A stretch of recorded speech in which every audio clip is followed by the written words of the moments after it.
Hello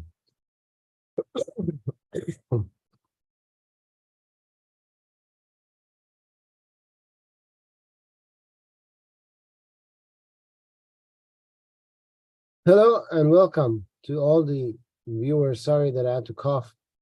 I've been speaking for an hour, and it gives us a little bit of a hardness in the throat. This is the English portion of our program today, part 4 of where we left off from 2 weeks ago. Good viewers of this program, allow me to start sharing so that we can continue. Let me see where it was shared. It was here before. Why I can't find it again.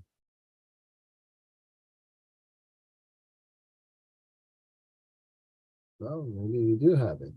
I'm going to figure out where it is, because it was here before.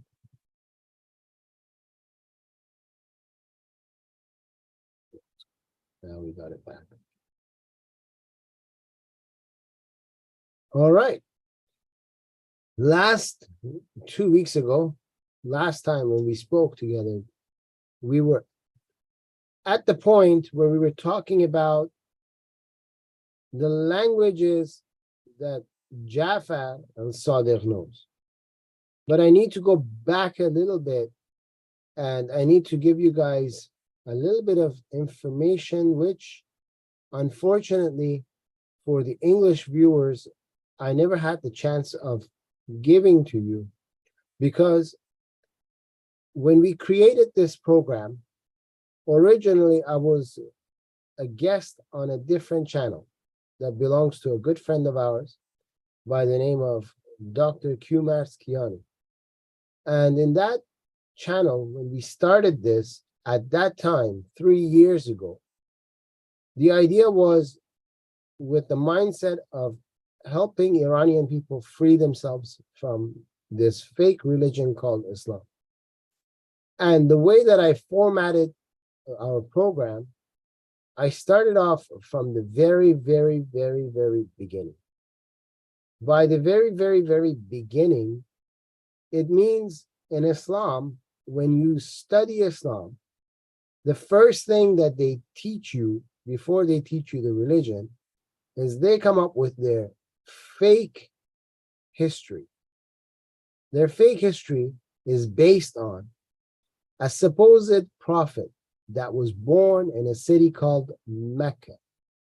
Mecca, if you look at it today on a world map, you see it's in Saudi Arabia, a country that is currently called Saudi Arabia, that at that time did not exist. That area at that time was simply called Arabia. It was not a country where it belonged to an actual people, where they had a king of their own that was from themselves. Rather, Arabia at that time was under the influence of a country known as today Iran. That time, Persia. Sassanid Empire was in charge of Persia at that time. The Sassanid Empire was a big empire. It needed further buffer zones around its original land to have an army stand by in case of war. The Sassanid Empire was at war at that time with the Byzantine, which are you can call them the Eastern Roman Empire, because Rome was in two parts. There was Rome and then there was the Byzantine. We were also in dispute with certain African countries that later on turned into Abyssinia, and today they've turned into Somalia, Ethiopia, Eritrea, and so on. Sudan. Now, we weren't at war with them in the sense of people picking up their swords and going out and fighting with those African countries, but it was a turf war as far as having taxes levied on each other when you enter each other's water spaces and land. So if your caravan wanted to go up through the Red Sea, Iran controlled that through Yemen, today's Yemen, and there would be a tax so that whatever goods are moving forward, that country would pay Iran a certain tax amount for allowing it to go through its waters. This was the way that things worked. You needed an army there. So the whole Arabian Peninsula was an area that was in control of the Iranians. People lived there, but those people that lived there, they had cities, small villages, small towns built distance by distance so that these caravans can go through it in order to bring goods to different regions, different places. For this to happen, you needed cities. However, there was no city named Mecca. If you go back to the original maps of that time, you will find there was a city called Yathrib that later on turned into Medina, but there was no such thing as Mecca. Mecca came into existence several hundred years after the death of this fake prophet named Muhammad. It didn't exist at that time. In reality, Muhammad came from the tribe of Nabateans. The Nabateans originally lived in a city called Petra. Petra is a city in modern day Jordan. Jordan at that time was part of a country called Israel. So now with this mindset, I gave a 3-hour lecture about this and how Petra got destroyed and all of that stuff.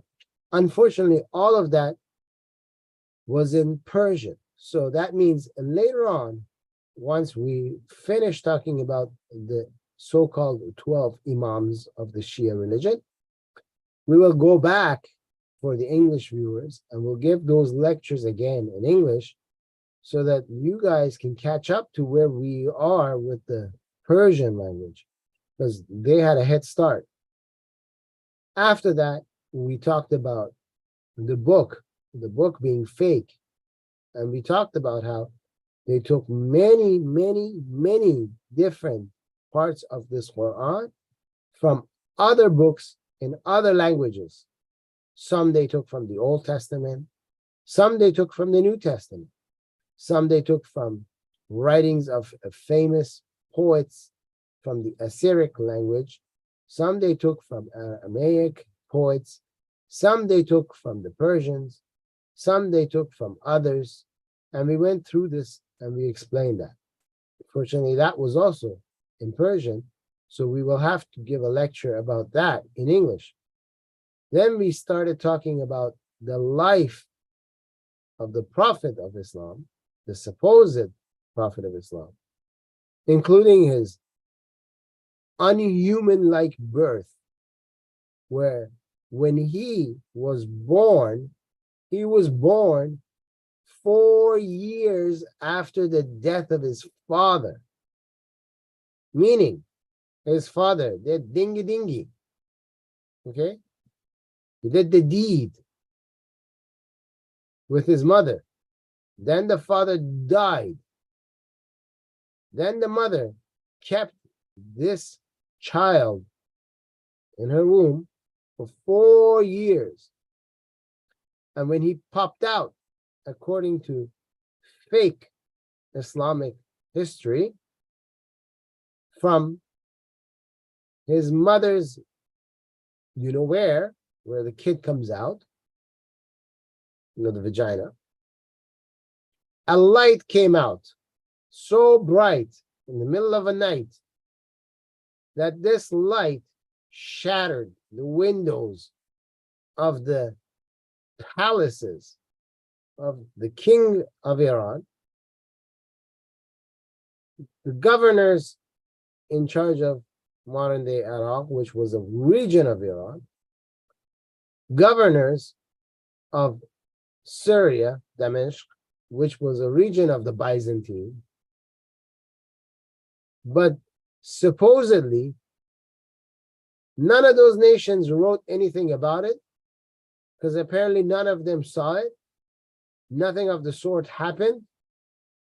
But the Muslims wrote about it.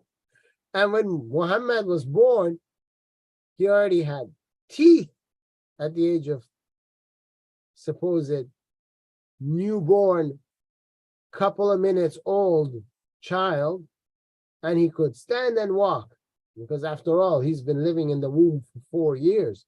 So he had teeth growing and the whole works. His eyes were open and he could walk around and he could talk. And, it's very miraculous, I mean, I've never seen a human being give birth like that before.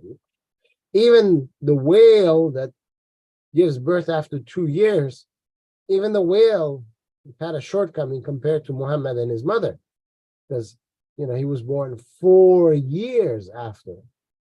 Hence, in Islam, you can be pregnant indefinitely, because the Prophet was, you have to cover up for him. Come on. You have to give him a buffer zone here. According to Islamic scientific terminologies that came down from their fake God, Allah, to their fake Prophet, Muhammad, a woman can be pregnant indefinitely. So be careful if you're divorcing your wife, because she can show up 30 years from now, knock on your door, and tell you, hello, I gave birth to your child. Now give me child support. Be careful. Be careful. Don't become a Muslim, because that doesn't work for non-Muslims. Only if you're a Muslim, this can happen to you. So if you're thinking about turning into Islam and taking that as a religion, remember, I told you. Later on, you're going to say, Dr. Mossavat told me, he warned me, I didn't listen to his warnings, okay? Your wife can come back, supposed wife, because you have a sex contract, not a marriage contract. Your sex contract woman can come to you later on, 30, 40, 50, 100 years from now, if she's alive, and say, I just gave birth to your child, now give me child support. Okay, that can very much happen to you. Be careful, I'm telling you. This religion is dangerous in many ways, okay? Very dangerous. It's not a joke. It's serious business here we're talking about. We have facts and proofs for all of this, okay? So we talked about this. Unfortunately, we'll have to give you guys a lecture about that in the future as well, so you can catch up. Then we went from, because we're targeting Shia Islam more than Sunni Islam. We are targeting Sunnis, but we will target the Shia sect. And by target, I don't mean target individual people who believe that religion. No. We're talking about targeting the actual religion here, okay? Not the people. We're targeting the actual religion, okay? The sect of Sunni has been targeted by tons and tons and tons of people on YouTube, TikTok, and everywhere else. But when it comes to Shia Islam, there is a gap here that needs to be filled. Nobody's targeting it, at least in the English language, the way it should be targeted. We don't have anyone who's actually of knowledge, who's willing to share that knowledge in the English language and let the people know what a retarded, funny, fake ideology this religion is. So I have taken it personally in my own hands to at least do my part and share the knowledge I have with you so that we can save the Western world from falling into this. If you look today at Spain and see how the Muslims are committing crimes, attacking people with knives, trying to kill them. If you look at France, Belgium, England, and elsewhere in the West, you will see the same thing. Even Canada is not safe anymore. They're taking over. And most of the Sunnis that supposedly people converting to Sunnism, majority of them, after so many years, leave Sunni Islam for Shia Islam. And it's important for us to teach you why you should not do that. Why you shouldn't become a Muslim in the first place. Why is this religion a lie? So what we did is we decided, after going through the Prophet, we're going to go through his 12 Imams, because in Shia Islam, the majority sect of Shia Islam, because Sunni and Shia are like two big branches coming out of a tree. But each of these big branches have their own smaller branches. As we go down, they get smaller and smaller. The biggest branch in Shia Islam is the Jafari Ithna Ashari sect. Okay? They believe that all of their knowledge, all of their laws come from the school of thought of Jafari, which is named after Jafar As-Sadiq. But they believe themselves, the biggest branch of that, believe themselves to be Ithna Ashari. Ithna Ashari means they follow the 12ers. They have 12 Imams. These Imams are supposedly the top 12 clergymen that they follow. They, the Shia, say these 12 Imams are chosen by God directly, not the real God, the God of Islam named Allah. Allah chose them and only told this to Muhammad. No one heard it. He didn't write it.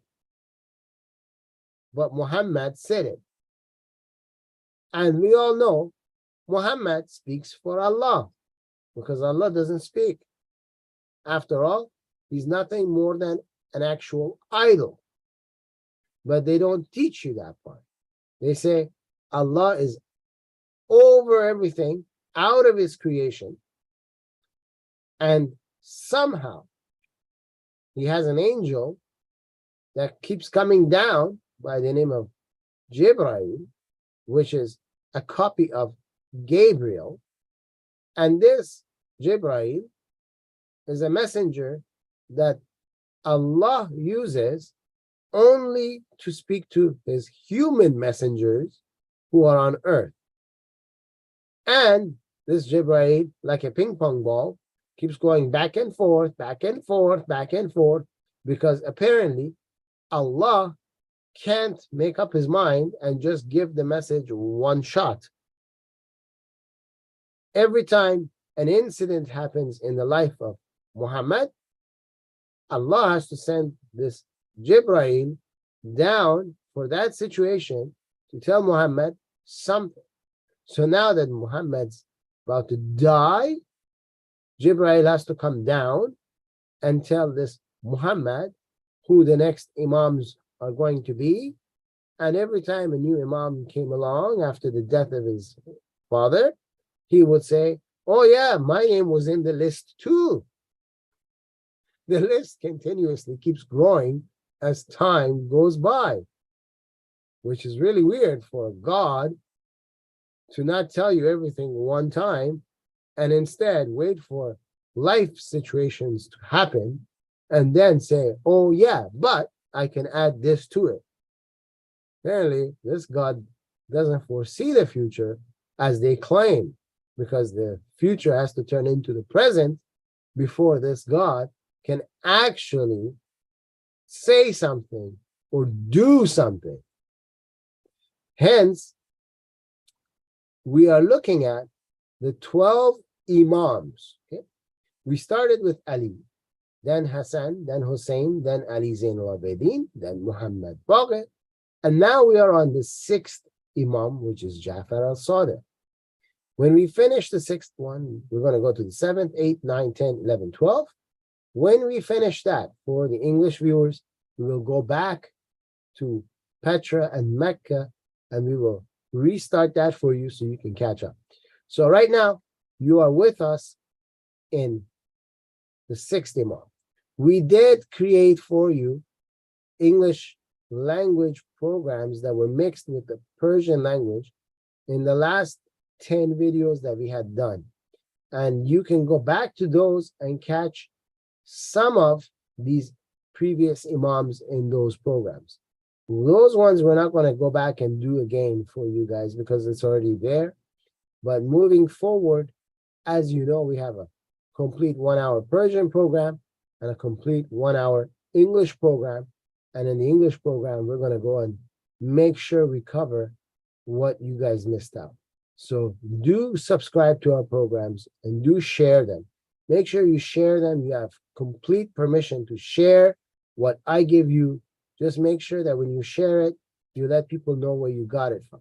So if you're going to put it into your channels, put at the bottom of it, hashtag Dr. Alireza Mossavat, and you will be able to at least let people know where you got the source from. It's important that we work together like a team, like a sports team that works together as a team to win. We need to work together as a team. We need to save our children from falling in this trap. When they go to school, they're taught that Islam is a great religion. They're not taught that this is a fake religion. They're taught everything backwards. In Islam, you have multiple gods, but they claim to have one God.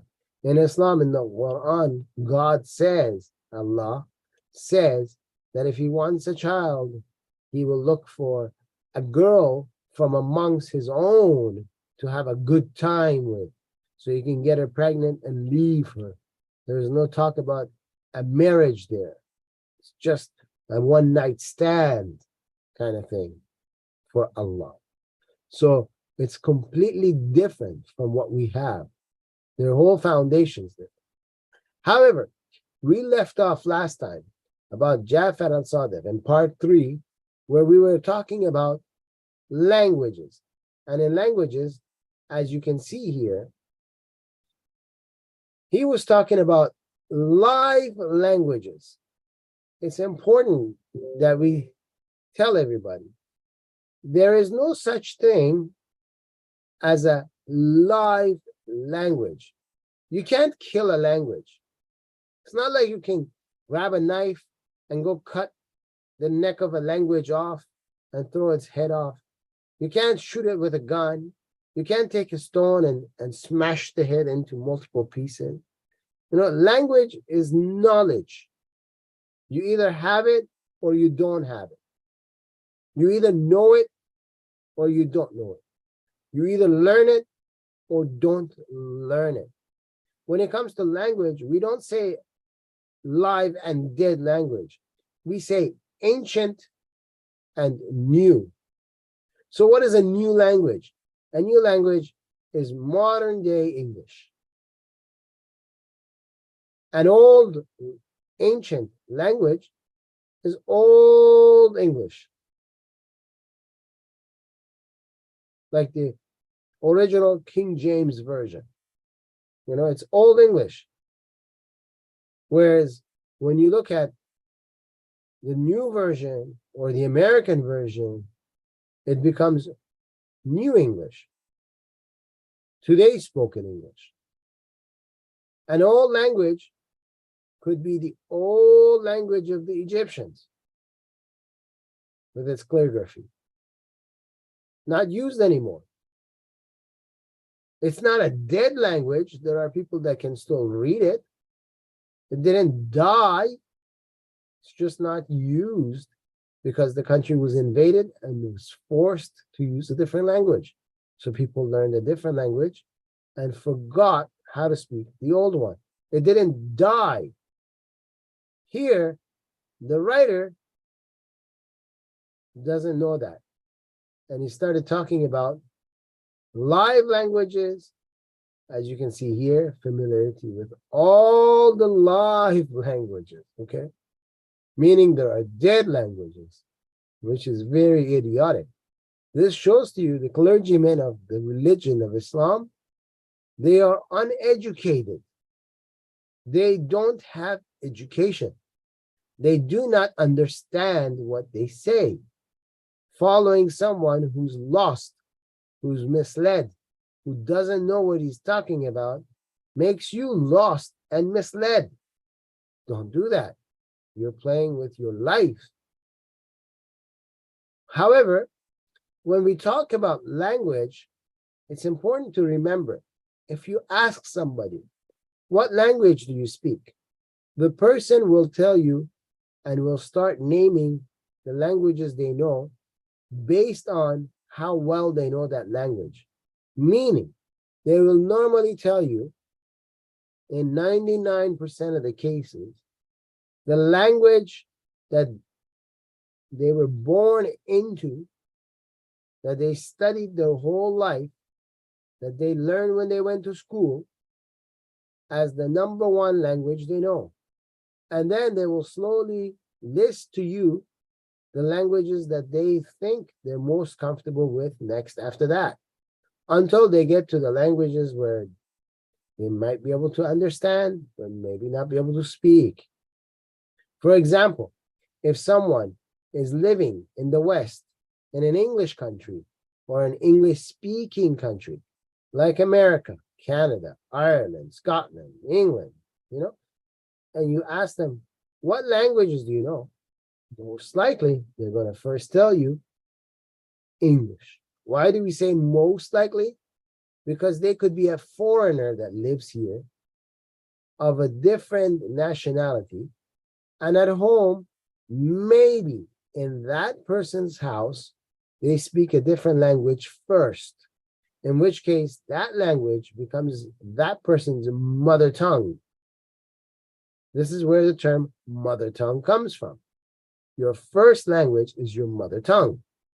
So maybe that person speaks Farsi, Persian, and then English, or Urdu, and then English. But in most cases, the kid was born here and his parents are of this place. Most likely, their first language is English. And then they will say, my next language may be Mandarin or Cantonese or Spanish or French or whatever else. And they will list you other languages following that. They're not going to tell you, well, if you're asking me what languages I can speak, well, I can understand some Spanish, but I can't speak it. And then I may understand a couple of words in Mandarin, but I really don't know what's going on. And then I know maybe 2 words in Italian. And then I think I know a bad word in Russian. And then, oh yeah, I'm fluent in English. No one comes and tells you that. If they did, you're going to take him to the psych ward of a hospital and you're going to check him in and say, give this guy a checkup from the neck up because something up there is not working well, So based on that, we're going to see what they wrote about the languages Jafar As-Sadiq speaks. Number 1, Nabatean. So he speaks the language of the people of Nabatean. Okay? Speaks their language. That's his fluent language. Jafar As-Sadiq was fluent in Nabatean language. Yunus ibn Zaybin. Now remember, Jafar As-Sadiq lives in a city called Medina. He was born in Medina, and then he eventually died in Medina. Medina, they tell you, is a city that is in Saudi Arabia, in an Arab peninsula, surrounded by Arabs. Therefore, the language that he should be speaking should be Arabic. But we see his mother tongue, the first language that they talk about him speaking, is Nabatean, meaning him and his ancestors, they're all from the Nabateans, which is a part of modern day Jordan, from the city of Petra. So he lived from a group of people that came from Petra. There was no Mecca. Here is a proof for that. You can tell by the language where this guy's from. Okay? So first language is Nabatean.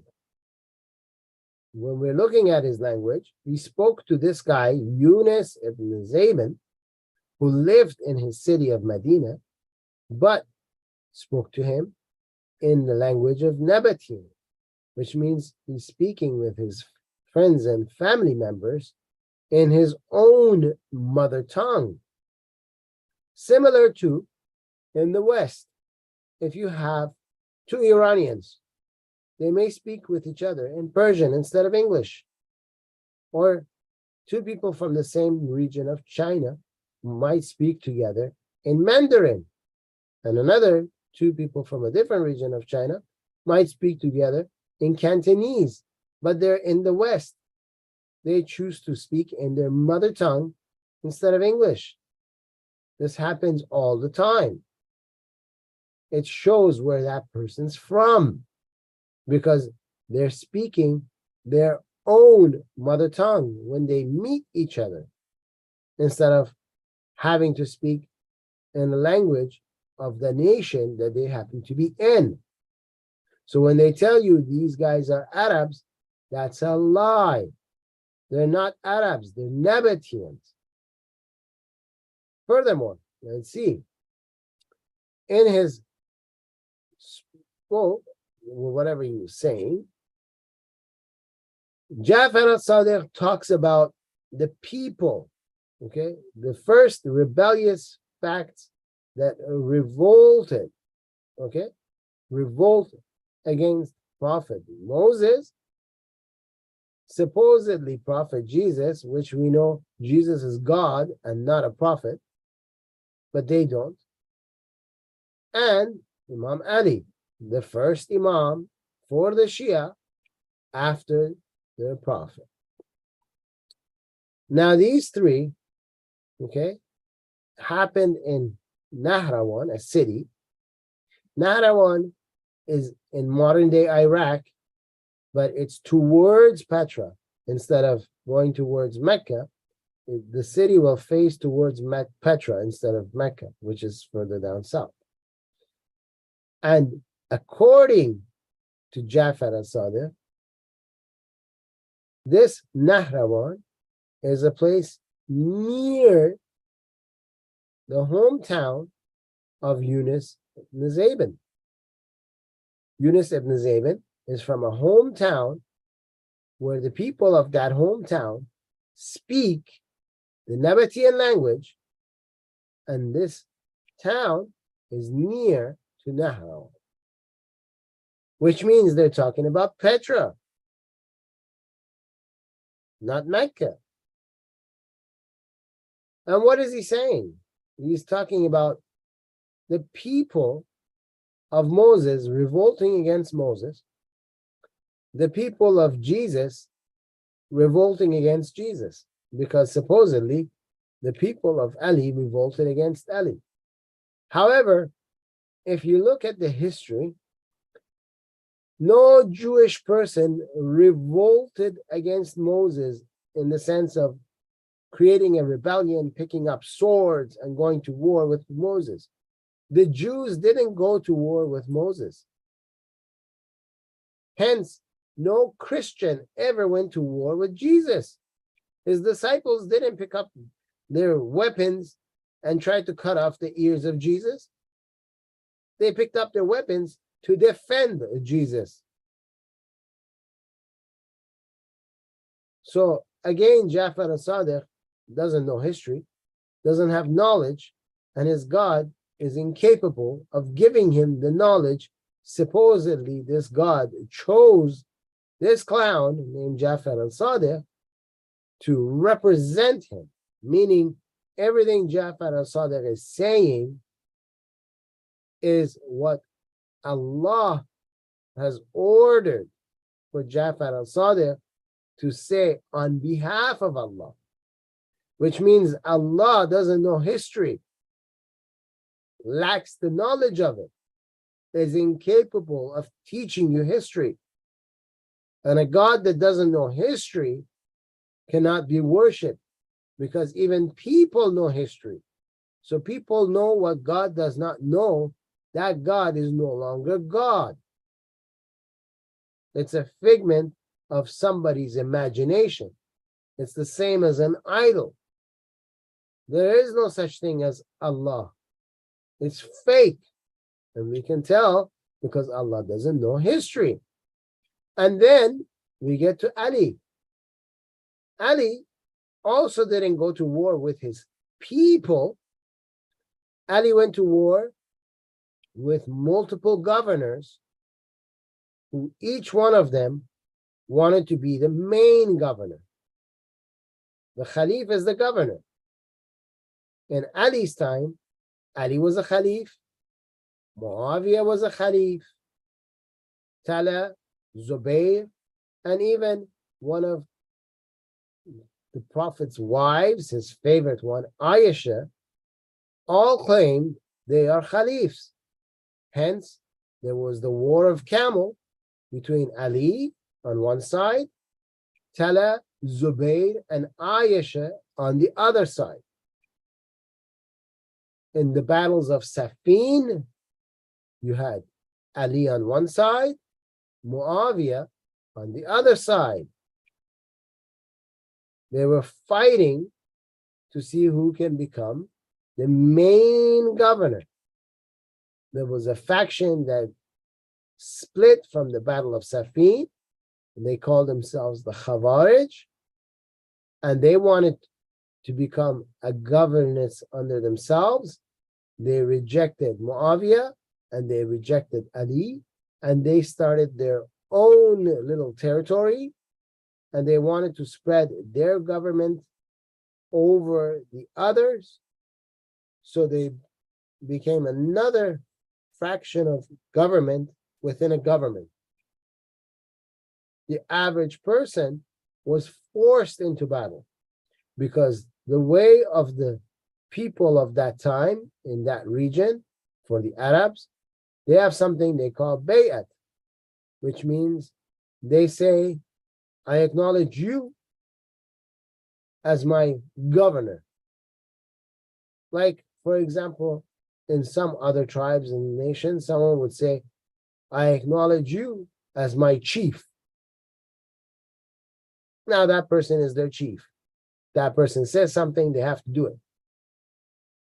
And in the Arabian Peninsula, if you didn't go and fight for your Khalif, your governor, they could kill you according to the law of Islam, that if you don't do what your Khalif, your governor, tells you to do, then you have left Islam, and now that you're an infidel, you have to be killed. Because of this, no one would say no to the war. They would have to go and fight for their Khalif. So the people did not have a choice. They couldn't rebel on their own. They were forced into these wars. So even in the case of Ali, the people themselves did not go to war. So these clergymen who are writing on behalf of Jafar As-Sadiq also do not know history, even their own history. They just write as they feel like it. Okay? The second language that Jafar As-Sadiq knew, as you can see here, is Hebrew. Why? Because we explained Nabateans lived in modern day Jordan. Jordan at that time was part of a country known as Israel. And in Israel, the main language of the people is Hebrew. Yes, you had people who spoke Aramaic, Old Aramaic, and New Aramaic. And then you had people who spoke Nabateism. You had people who spoke Assyrian. And then the main language that formulated and kept all these people who lived in that region together, where they can speak a common language so that they can all understand each other outside of their mother tongue language, was Hebrew. So Jafar As-Sadiq if he was alive today and he went to Iran, the Islamic Republic of Iran would have to hang him on the crime of him being an Israeli agent, speaking Hebrew and living in Israel. Okay? So they would kill their own leader if they found him today alive, because he spoke Hebrew. Okay? That was where he's from. Okay? And he spoke to a gentleman by the name of Amir ibn Ali al-Jami. This Amir ibn Ali al-Jami, that name is not a Jewish name. That's an Arabic name, meaning this Amir ibn Ali al-Jami was living in Medina with Jafar As-Sadiq, and the two of them spoke Hebrew, which means their ancestors, the forefathers, the parents, they all came from that part of the world. They came from Nabatean part in Jordan, which was part of Israel. And here, what are they talking about in Hebrew? They're talking about Amir ibn Ali al-Jami is asking Jafar al-Sadiq, when you see here Abu Abdullah, Abu means father. Father of who? Abdullah. For the Arabs, when they want to call each other, they don't necessarily call each other by their names. Okay? They don't say, Jack, come here. No, they don't do that. Jack might have a son named David. They'll say, father of David, come here. That's how they like to call each other. That's part of their culture. So here, Amir ibn Ali al-Jami is saying, Abu Abdullah, okay, father of Abdullah, calling Jafar al-Sadiq. And he's asking him a question. We eat all sacrifices of the people of the book. Okay, people of the book means literally people that follow books that came from those who wrote these books, attributing these books, that the knowledge of these books is coming from what they feel is given to them by God. So Jews have books, Christians have books, Old Testament, New Testament. Hence, they are people of the book. Here, Amir ibn Ali al-Jami is saying to Jafar As-Sadiq, we eat all the sacrifices. All. You see here, it says all. Okay? Whatever they sacrifice. Christians don't sacrifice anything. What is he talking about? Nobody knows. But we do not know whether they call the name of Allah or not when they slaughter these animals. Number one, this word sacrifice in here, this is a fabricated word. They put it in here to fool people with, because you cannot use the word sacrifice if you're not using a name of a god prior to killing that animal. Hence, you cannot call it sacrifice. You have to change this word to, we eat all the animals killed by people of the book.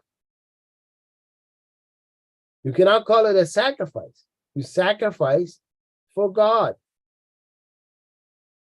Abraham was going to sacrifice Isaac for his God. He was going to use the name of his God prior to slaughtering his son. Jesus used the name of his Father when he said, why have you forsaken me? Prior to passing from this world and coming back, making it a sacrifice. Use the name of the Father, which is God. Without the name of a God, you cannot create a sacrifice. So we know they lied. When they translate stuff, they lie to you. They try to fabricate what they say to make it sound good so they can catch you. They lie to you. Everything they say to you is a lie. I'm going to show you these lies. So this is a lie. Following what he said, Jafar As-Sadiq responded to him by saying, if you hear that they call the name of Allah, then you can eat. Do you know what they say for their sacrifices? When Jafar As-Sadiq asks this question, do you know what they say for their sacrifices? It means Jafar As-Sadiq himself does not know what the people of the book say before they kill an animal. Which means if he is chosen by his God, Allah, Allah should have told Jafar As-Sadiq what it is that the people of the book actually say and do. But apparently, the Allah that Jafar As-Sadiq represents also does not know what the people of the book do. So here's a God that doesn't know the past. Here's a God that doesn't know the present. What kind of God is this? This God doesn't know anything. We've only gone half of a page, and this God doesn't know anything, and is in need of a human being to teach him.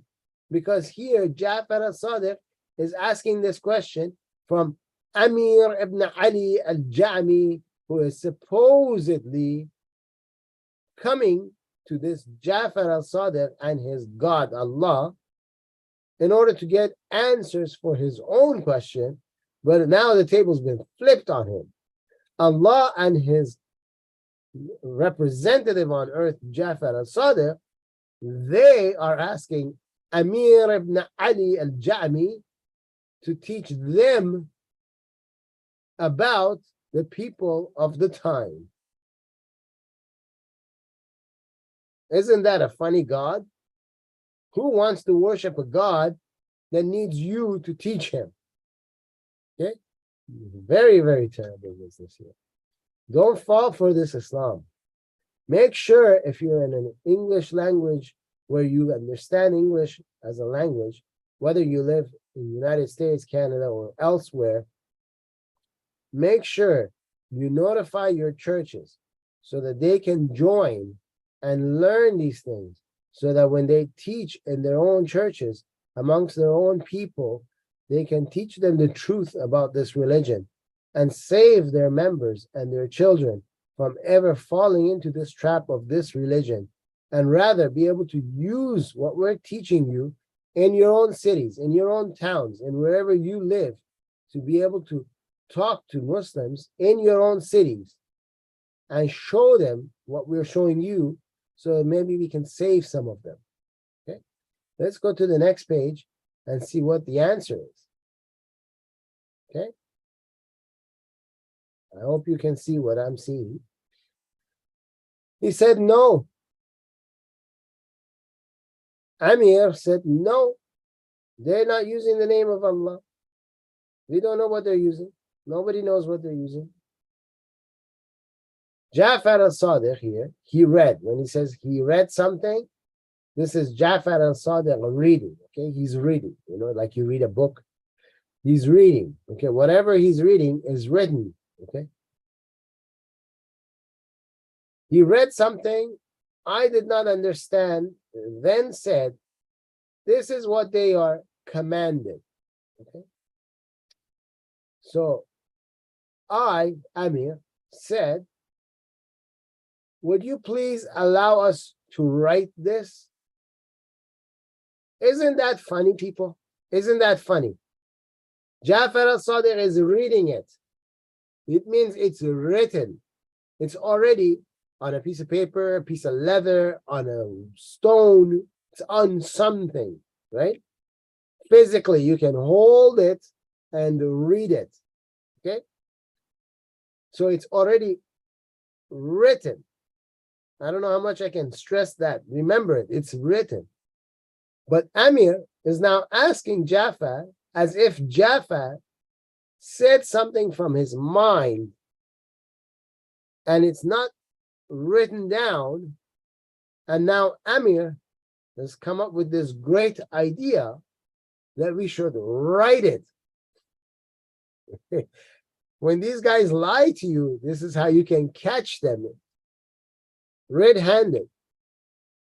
It's already written, but he wants to write it. Okay? You can tell it's a lie. Whatever they're telling you here, this whole thing is a lie. Okay? So he replied, he meaning Jafar, write it. Right? Write it. Yes, write what I'm telling you. Right. So now they all of them forgot that this is already written. I mean, 2 sentences above, he himself said it's been written. Okay, they forgot it. Let's move forward. What did he say? Nuhawe adino behez malahu arab ashrasu. Doesn't it sound like some little kid playing the role of a magician? Just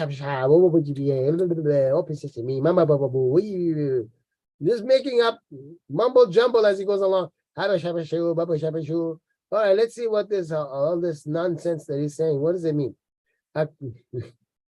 Okay, according to another report, they forgot the story. They moved to another one. What are they going to tell us? Let's see.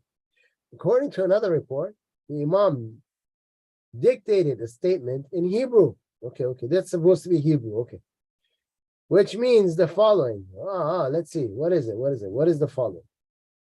Blessed be you. You are Allah, the master of the world, who has sanctified us with his commands and ordered us to slaughter animals. Ladies and gentlemen, let's dissect what we see here and see what's wrong with whatever they said here. We're going to find fault with everything that this sentence says, okay? Everything that says, we're going to demolish it. We're going to crush it. We're going to grind it down until there is nothing left of it except for you to laugh at. Number one, blessed be you. Be who? Who's blessing who here? God blesses downwards onto his creation. His creation cannot bless upwards to God. God is the one that gives out blessings. Human beings cannot bless God. And if there is another God blessing your God, then your God is not God, because blessing comes from God. You can't bless upwards. How can you say to your God, blessed is you? You can't bless God. And God doesn't need blessing because God is good. God is all good. God is the source of the blessing. You bless downwards because you're giving downwards. No one can give God. God is the giver. This right here shows us whoever wrote this does not understand what God is. In the sense of religions that base their logic on one God theory, monotheism, God gives you the blessings. You don't give God blessings. If you're a polytheist, you have multiple gods. Yeah, sure. One God can bless another God. No problem. Here, Islam is showing you that when they say they're monotheist, believing in one God, they're lying to you. They have multiple gods. The Muslims themselves don't understand their religion because none of them go and read and study it. They just listen to whatever their clergyman says, and then they come back like a parrot, and they just tell you what the clergyman said. None of them think about what their religion is telling them. Hence, they don't understand. You cannot bless your God. Your God blesses you. Number two, you are Allah. Who? How do you know? Have you seen him? Did you hear him? Where did you hear that he's Allah? And where did we find this in the Old Testament? We have Yahweh in the Old Testament. We have Jesus in the New Testament. We don't have Allah. There is no Allah. Allah is coming from Bahullah, which is Baal. Allah is the enemy of the Jews. Allah is the name of the God of the Babylonians. Bahullah. Baal. Babylonians went to war against the Jews, enslaved the Jews, attacked the Jews, killed the Jews, forbid the Jews from worshiping their God, and instead told them to worship this Allah. So Allah is the enemy of the Jews. It was King of Kings, Kurosh the Great, named in the English language as Cyrus the Great, who God called his right hand, his Messiah, who came and demolished the Babylonians, wiped them off the map, made them extinct. There's no more Babylonian today. As a punishment for what those who worshipped Allah in the past did to the people who worship the true God. So there is no such thing as Allah ordered to the people that spoke Hebrew, which is also funny because the Jews, all of their text was in Aramaic and not Hebrew, which shows again that this retard, Jafar As-Sadiq, didn't know that the Jews didn't write their books in Hebrew. That was done later on, and at that time their books was in Aramaic. Oh boy. The master of the worlds. Master is based on time. You can't use master for God. You could use owner for God. You can use creator for God. But master is a word that's traditionally used for someone, something that can be replaced. A king can be a master, but when the king dies, another king takes over. An engineer can be a master. A doctor can be a master in something. But when they die, another one takes over. A master doesn't own the world. A master is in charge for a time, and when that person expires, when they die, when they're gone, when their time is finished, a new person takes over. So if the God of Islam is the master of this world, then they have to have multiple masters. Again, showing they're not monotheists. They don't believe in a one God. They believe in multiple gods, but they hide that in their words so that the average person reading it doesn't catch on. They lie to themselves. Who sanctified us with his commands? Where's the command? You haven't told us the command. What's the command? What did he say to do? God gives you a command but forgot to tell you what the command is? What kind of God is that? Does he have Alzheimer's? Maybe he has Alzheimer's. God is pretty old, you got to give him, when people get old, they get Alzheimer's. God of Islam, same thing, he gets old. He's an old man, come on. Very old, and he's also handicapped, so what can you do? After all, he is an idol, but he's just an idol, so what can you do? Somebody carved him out of a stone somewhere, and that's what you got. Okay, what did he tell us to do? What was his command? And ordered us to slaughter animals. He did. Okay, let's check it out. Let's go back. The Jews, they came from a guy named Israel. That's where the name comes from, right? There's a guy. He wrestled with God in his dreams, and his name changed to Israel. And we asked the Muslims, who's Israel? Nobody knows. I mean, they do know now because they've listened to Christians, so they've understood from the Christians and the Jews who Israel is. But if you ask them, hey, Mr. Muslim, show me in your book, in your holy book, which talks about Israel all over the book.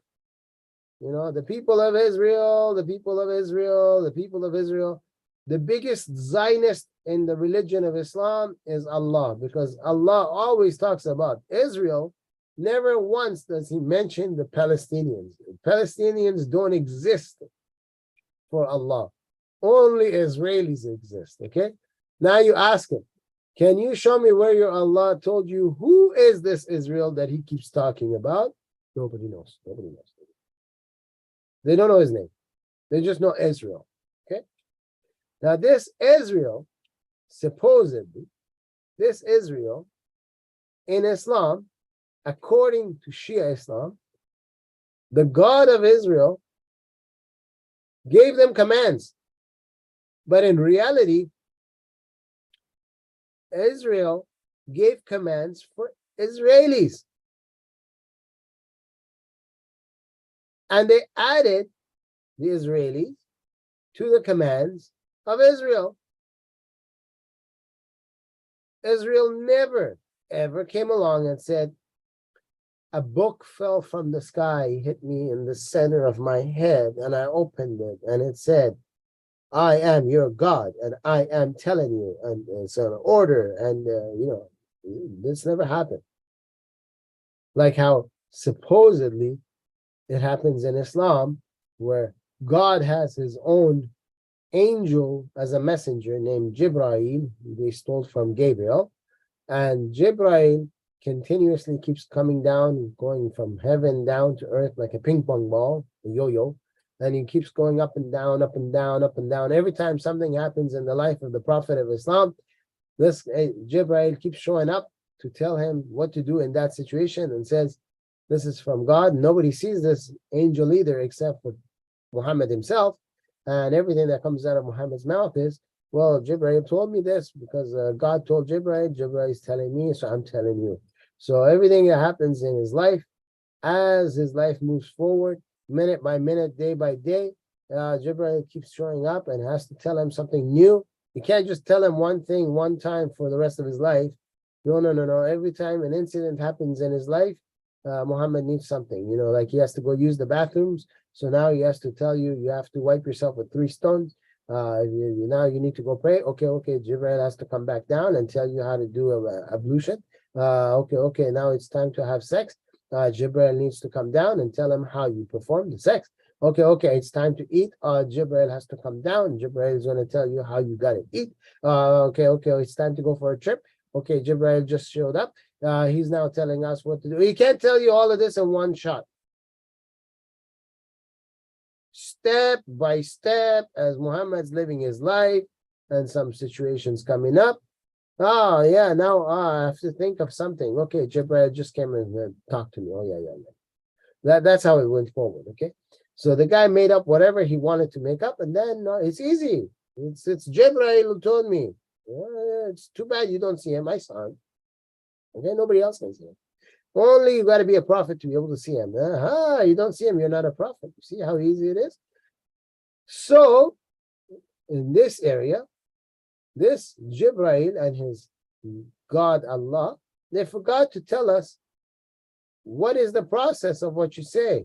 They just remember to tell you that you say something, but they forgot the process. And this poor Israel guy, he made up a rule, and his Jewish people, they made up for the rules. What are the rules they made up?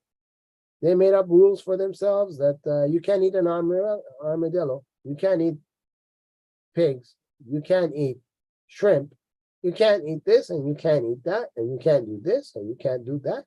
These are stuff that the laws that Moses brought, after Moses, others brought, they just added to it, they continued it. Some came from before, and they just added. And Jesus confirms it.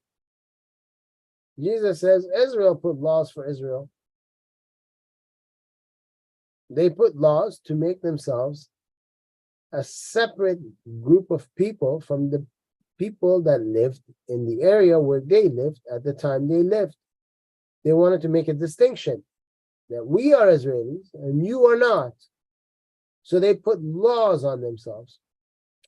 Well, it happens that Israel, the guy, is Allah, because here he says he's sanctioned and his commands and orders, but the order for slaughtering amongst the Jews is done by the Jews themselves. So all of the Jews are gods. They're all Allah. How many Allahs do we have? Start counting, people. Start counting, okay? You got to count them. We have too many Allahs here, okay? Too many, okay? This continues. Continuously, we have too many Allahs. For our good viewers, I believe our time is up for the English language. I got to have fault here and admit, I did not look at the clock when I first started in the English language, but I believe we're about time. Next week, when we start, we're going to go to the third language, which is the Persian language that Jafar As-Sadiq knew how to speak very well. Interestingly, he lives in a place where Arabic is supposed to be the #1 language, yet this guy, his top 3 languages are not Arabic. They're anything but Arabic. So it's interesting to see where Arabic will actually show up in this guy's language, because he speaks everything other than Arabic. We'll continue with that from next week. Do remember to like this program, and when we finish the program, leave a comment underneath the program so that the bots of YouTube can spread this and more people can hear it, and it can be shared more, so we can stop this religion from destroying and demolishing the West. People from Middle East and other places where the Muslim and Islam is prevalent and ruling, and as a government it's in charge, they're running away to come over here, okay? Because they want to be free. Unfortunately, some of them come over here and they like how we have a good infrastructure, we have freedom, but they want to destroy it by turning it into where they just came from, by passing their own kind of laws, by enforcing that, because it's inside their brain. They're brainwashed that you have to do what Islam says, which means if they're successful, the West will turn into what the countries they ran out of is in the shape of now. So we got to stop that from happening. We can only do that together as one team. So help us spread this. Thank you. God bless you. I leave you in the hands of Jesus. Till next week.